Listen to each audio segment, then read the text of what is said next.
Hi there guys, and welcome back to the Red and Blue Site YouTube channel for the first match preview of the new 2020-2021 Premier League season. And it feels like a matter of weeks since we last had a preview and reaction to a game. And because it has been a matter of weeks, it's been such a quick turnaround, and only a couple of weeks off for the players and then straight back onto pre-season. Obviously done some footage or some videos over pre-season, including that live stream I did for the Charlton game. That was really successful, I think. I really enjoyed it, and I think a lot of you enjoyed it as well. So whoever did tune in for that or watched it at a later date as well to see my reactions to the goals and my reaction to Eze's debut for the side, not official debut, but his debut in that friendly, then obviously go and check it out. And thank you very much for watching. I'm going to be doing that similar sort of thing in the upcoming season, obviously until we can go back.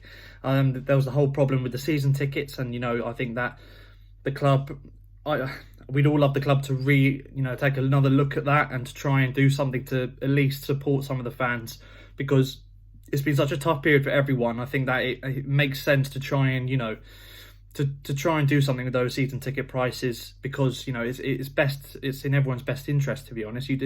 We're a family club. We're so together at times, when people are struggling and things like that. So it's annoying. I can see why the clubs had to do what they had to do, but it still doesn't feel right to me. I think there's leeway there, for something right to be done, and hope the club do address that. But I don't want to get bogged down too much in that, because this is mainly going to be a preview for, of course, our first game of the season against Southampton at home. Obviously, going back, we would be at the game, of course, if fans were allowed back. But if all goes well, by October, we'll have some fans back at the games, depending on whether or not, obviously, number of COVID cases go up or down, or things start to improve a bit more or get worse.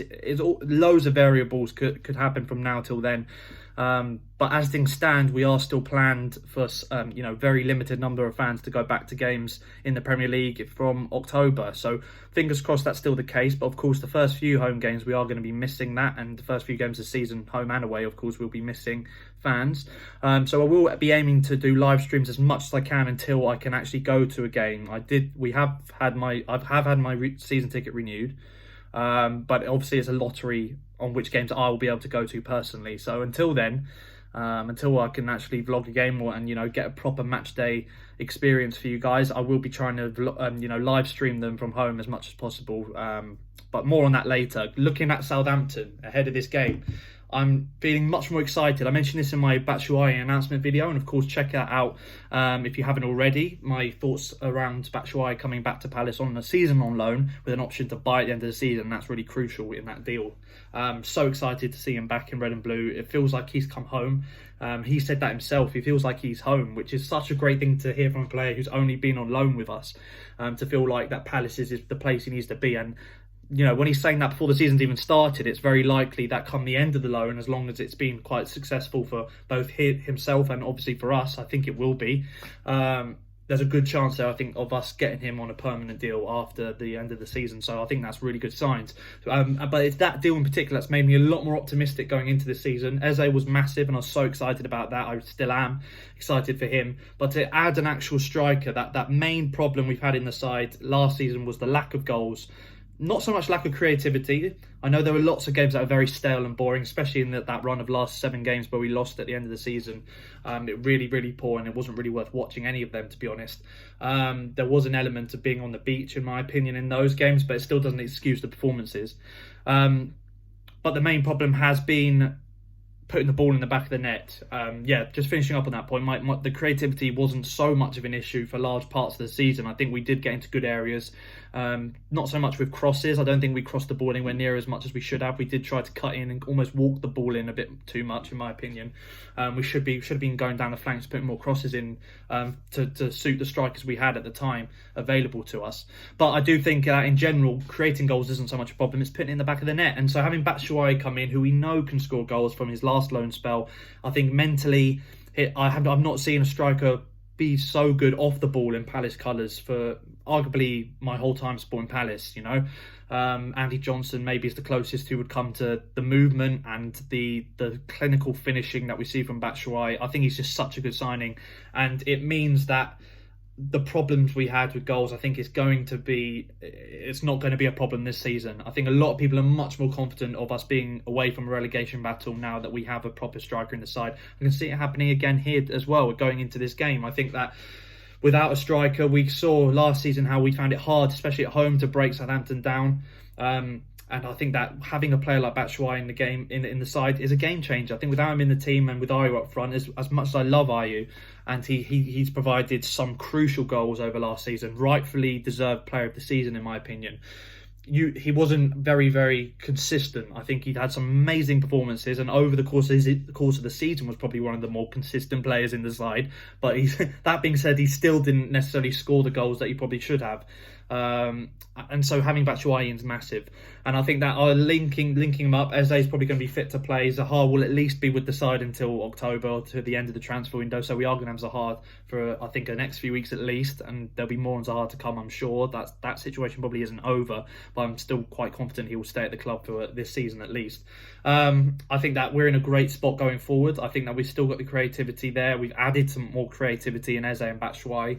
And the defensive solidity is still there. I think that obviously missing Cahill is going to be big, and we need him back as quickly as possible, because he was a massive reason why we stayed up last season. Without him in the side for most of last season, I don't think we would have had as many clean sheets. I don't think we would have looked as solid as we did. And I think, with the second fewest goals scored at home, you need a good defence behind you, and that's what we had last season. So I think sticking with the same players and adding Ferguson to that side, can't forget about Nathan Ferguson. He's going to add that youthful energy down the right that I think we lacked in Ward. As much as I love Joel Ward, I think he's not got that energy, that pace, that ability to take on men going forward. I think Ferguson is a much better player going forward on out wide, and adding to the attack from the fullbacks is something that Hodgson does focus on, with Van Aanholt one side, Ferguson on the other side, and both with the ability to drop back in as well. Ferguson probably a better defender as well than Van Aanholt on the other side. I think it's a great signing as well, and adds a lot more to our defence as well as our attack, which can only mean good things, surely. So as I said, I think we've got good creativity options. Looking at Southampton, they've obviously bought in permanently Kyle Walker-Peters. Good signing at right back, linked with us on a loan deal last January. They beat us to him and have signed him permanently now for about £11 million. They've also got Salisa, I think. I can't remember his name, but from La Liga in a centre back. So they're clearly addressing those key areas that were a problem for them last season. They conceded far too many goals at home, but their away forms really did save them last season. I think they had such a good away form throughout the season, and without that, and the goals of course from Danny Ings and the contributions from players like Redmond, I think they would have struggled. James Ward-Prowse and Højbjerg were massive in the midfield, of course, and losing Højbjerg, and I don't think they've properly replaced him yet, that could be a problem. And we could see the midfield battle being, that's been the key area between the two sides in recent years. And I think that having a fully fit midfield options for us and a full strength midfield, I think we do edge it in that department. James Ward-Prowse, a hard battle will of course rage on. I'm not going to touch too much on that because it's not really all of that, but I know that is going to be a battle that will be key, I think, across the course of the 90 minutes. And overall, I think it will be a close game. I think with Hasenhüttl, it's always going to be a difficult challenge playing Southampton. That energy that he instills in the team. He's very similar to Sean Dyche at Burnley, in the sense that without him as manager, they'd be in a lot more pain and misery than they are now. I think they would be in a real struggle, Southampton, without Hasenhüttl as manager. I think he gets the best out of the players, very similar to Sean Dyche at Burnley. I think Burnley would definitely be in a relegation battle, if not in the Championship already, without Sean Dyche, because some of the players they have are very, very lucky to be, still in the Premier League, in my opinion, and it's because of Sean Dyche's ability to get the most out of players. And the same with Hasenhüttl, the pressing style and making sure he's got one of the fittest teams in the league, which is key to the way he plays, is massive for Southampton and massive for the reason they do well, because no one outside of the top six, they're probably the best side in terms of that pressing mentality. For 90 minutes, full press, and can have the ability to drop back in when they need to, but that pressing mentality is so great to watch, and they bossed us for 90 minutes at Selhurst Park last season. So hopefully the same doesn't happen again. Hopefully Roy's learned from that and is able to tactically change things up for this.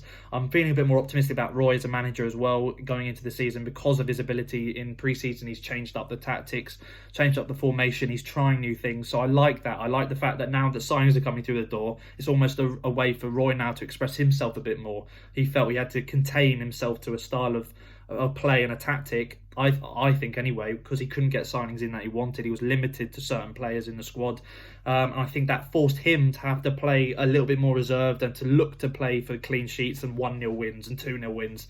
And, grind out games the boring way that a lot of fans really didn't like. And I do feel that we will see a little bit more sort of expansive football that we saw when he first came in, when we had Batshuayi obviously on loan in the second half of his first season. I think we saw some really good football when he first came to the club. And I think that now we've got some players coming in that he can use and adapt and change formations, etc. I think that we will see a bit more of expansive football this season as well. But that's my thoughts on the game, guys. Prediction, I'm going for it. I'm going for a 2-1 Palace win. Get us off to a winning start. And if we're looking at the team prediction, I do think it will be Guaita in goal. Ferguson starting at right back. I think it will be Scott Dan and Kouyaté at centre-back. They played most of pre-season. I think that'll be the way we go again. Saka and Cahill not properly fit. And Tompkins, I think, is not quite ready yet either. And then left-back Van Aanholt.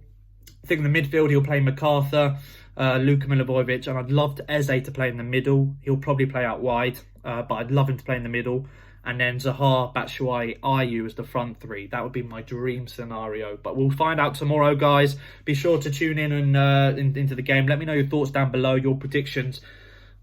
Up the Palace. New season. Let's see what it brings us.